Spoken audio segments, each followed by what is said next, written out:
يلا يا ولاد كله جاهز، الإذاعة هتبدأ. الورقة دي مكتوب فيها كل فقرة وتحتيها الكلام بتاعها، والنبي تشرفوني. خلاص يا مستر الإذاعة بدأت، هات أنا أول واحد.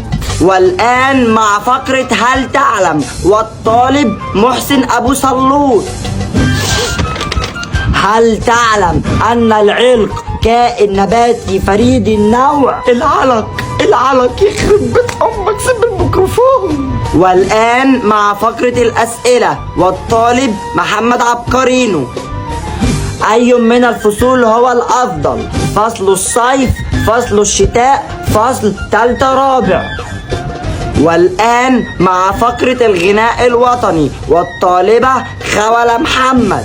اسمها خولة. علمونا في مدرستنا ازاي نحكها، نخاف عليها طول حياتنا ونحمي امها. والآن مع فقرة القرآن الكريم، والطالبة شفاطة محمود. شفاطة يا ابن الجاموسة، اسمها الشيفة طه محمود. خدتك ورا العمود. كان معكم تالتة رابع.